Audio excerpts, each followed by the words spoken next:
Hello everyone, in this video I want to show you the performance and undervolting for this Toshiba Portege with an i7 4th generation. So the CPU is the i7 4600M. Here's the Cinebench R15 result, and the maximum power consumption that we registered was around 25 watts, which is probably a power limit of the CPU itself, dictated by the system. And the maximum temperature was 83 degrees, which is amazing because previously this was throttling at around 20 watts at 100 degrees. So the settings for the undervolt are this one, which are surprisingly good for this kind of CPU, because usually i7s undervolt around 40 to 50 for this generation, while this one achieved 85 on the CPU, 80 on the GPU, 65 on the cache, and similar 60 to 60, 70 for the agent and various IOs. TM5 completed, testman 5, which is quite useful for testing, and the one that was crash for the undervolt mostly was PC Mark 10, and like Cinebench would run even at minus 95, but this one required 85 on the CPU offset. And yeah, the machine is perfectly capable. The main issue is the screen. You can see the tearing from the video, and it's a TN panel, so awful.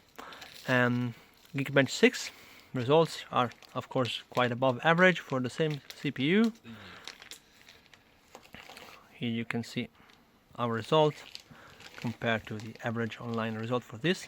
And and the most puzzling thing about this is that the intake fan is the only fan is here, and the heatsink is there. I don't want to open it up because the client is coming, so I have to do this very quick.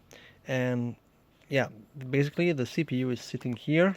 There's a very short heat pipe here, and there's a whole duct, like conduct here for the airflow, which is made of plastic and sits on top of the motherboard.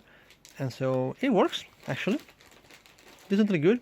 I mean, it's not that the fan is not that far from the actual heatsink, so that's probably making it like less awful than it could be if like Asus did that with the same kind of like wireless cooling, but the fan was on one side and the heatsink on the other side, so that was really awful. Here it's quite close, and this thing, like this idea, makes also the laptop very lightweight, because there's a lot less metal, I guess. Probably also cheaper because you have less cooling and less copper for the heatsink.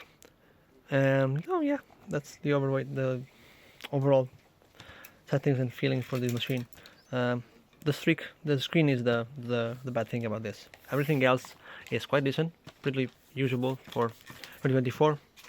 And that's all for the video. Ciao!